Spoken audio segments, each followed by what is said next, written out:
आज के इस समारोह में उपस्थित प्रदेश सरकार में मंत्रिमंडल के मेरे वरिष्ठ सहयोगी, अयोध्या जनपद के प्रभारी मंत्री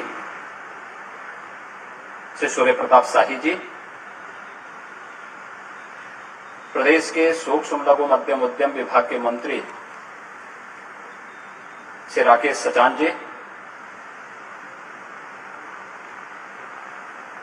अयोध्या लेटेंट फेस्ट के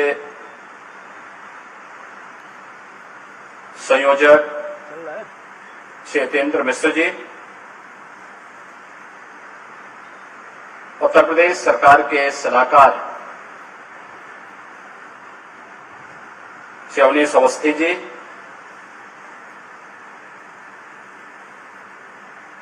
पद्म पुरस्कार से सम्मानित सुप्रख्यात कलाकार श्रीमती मालिनी अवस्थी जी, चंद्र प्रकाश द्विवेदी जी, श्री प्रविंदर सिंह जी, अनंत विजय जी,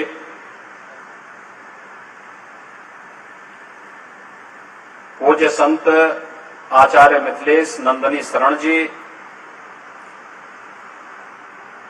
अयोध्या के महापौर महंत कृष्णपति त्रिपाठी जी, डॉक्टर शैलेंद्र मोहन प्रताप मिश्र जी, कार्यक्रम के निदेशक मिनल हसन जी और इस कला और साहित्य के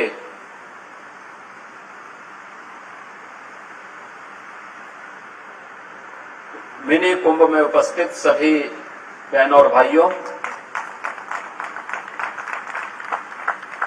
अयोध्या में अपने आप में आधुनिक समय का यह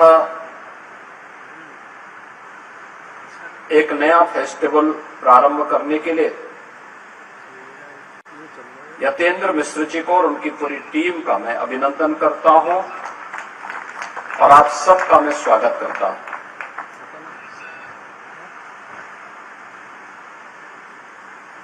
अयोध्या भारत के सनातन धर्म की एक आधार भूमि है, सप्तपुरियों में प्रथम पुरी है। सनातन काल से ही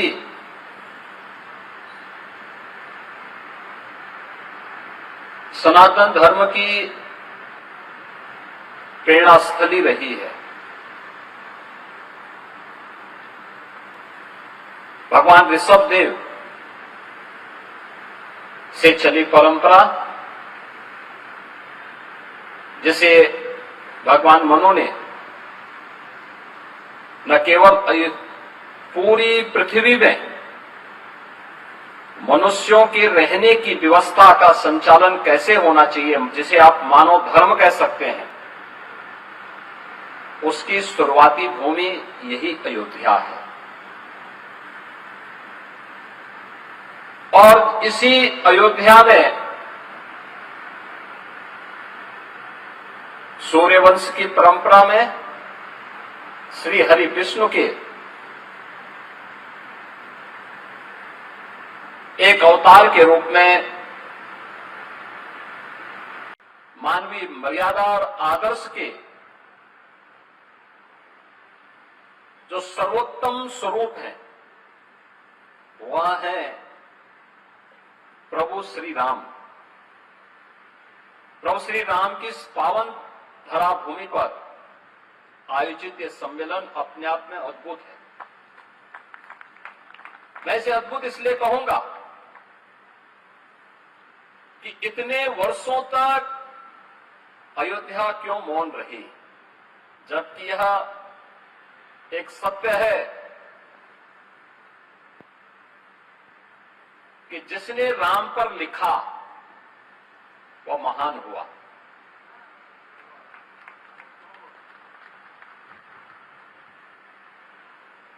महर्षि नारद ने भी महर्षि वाल्मीकि को एक ही बात कही। जब वाल्मीकि के मुंह पर एक छंद फूट रहा था तो उन्होंने कहा, मैं किसको समर्पित करूं? तो नारद जी ने उन्हें प्रेरणा दी कि इस धरती पर लिखने के लिए कोई एक महामानव है जो ईश्वरीय सत्ता का संचालन कर रहा है, वह केवल राम है। राम पर लिखोगे तो लेखनी धन्य हो जाएगी और महानता को प्राप्त करेगी।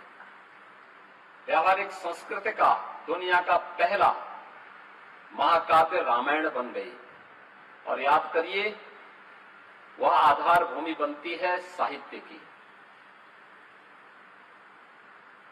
हम वैदिक संस्कृत से व्यावहारिक संस्कृति में आ गए। व्यावहारिक संस्कृत से कैसे अपनी लेखनी को धन्य करना है, यह अगर सीखना है तो महर्षि वाल्मीकि के शरण में जाइए, जिन्होंने राम को आधार बना करके महाकाव्य की रचना कर डाली। उससे पहले उस प्रकार का महाकाव्य किसी ने नहीं रचा था। लेकिन मर्यादा पुरुषोत्तम भगवान राम उसकी आत्मा बने, अयोध्या उसका आधार बना, तो साहित्य की एक नई विधा का सृजन हो गया।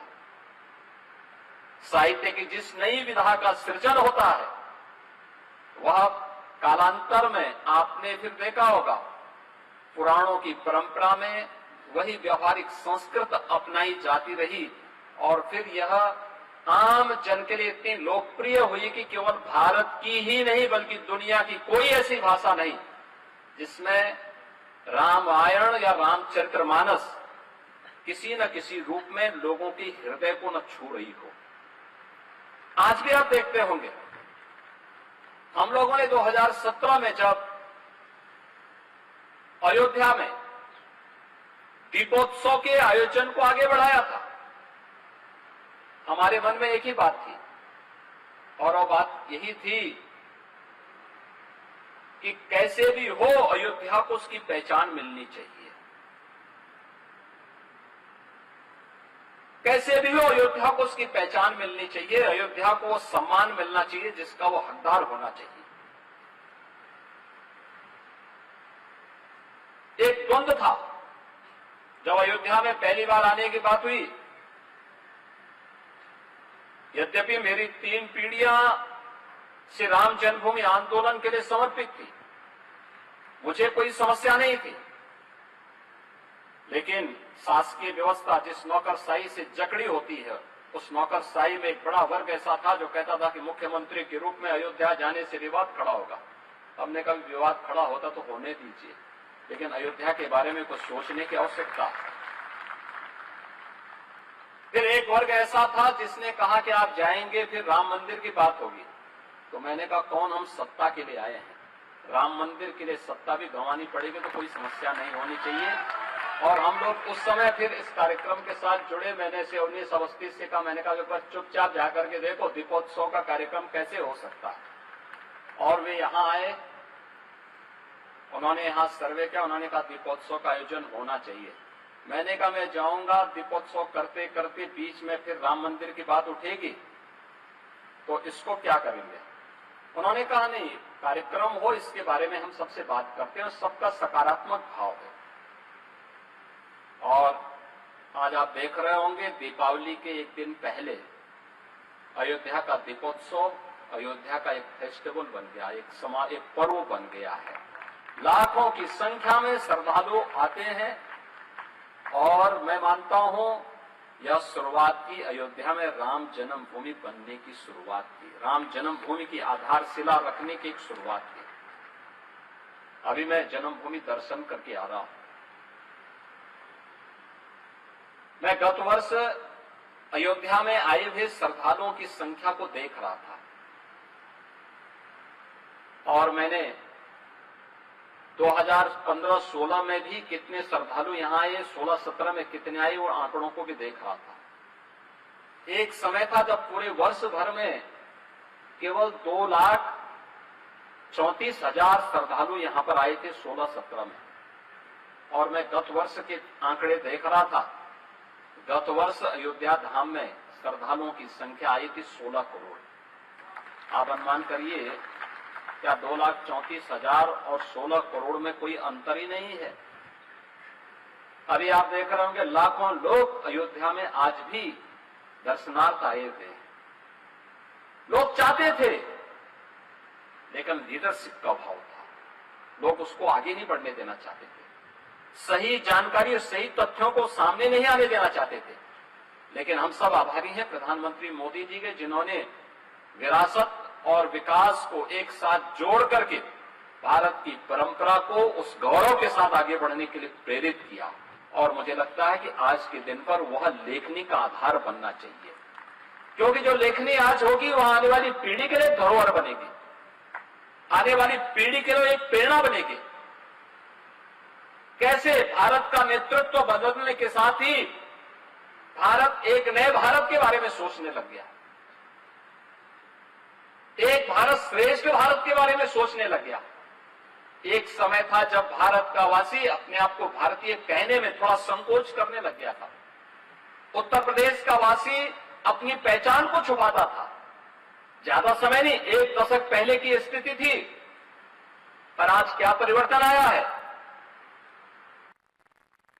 जो नहीं भी होगा उत्तर प्रदेश का, वो भी कहता मैं भी उत्तर प्रदेश का हूं। जो नहीं भी होगा भारत का, वह कहेगा कि मैं भारतीय हूं।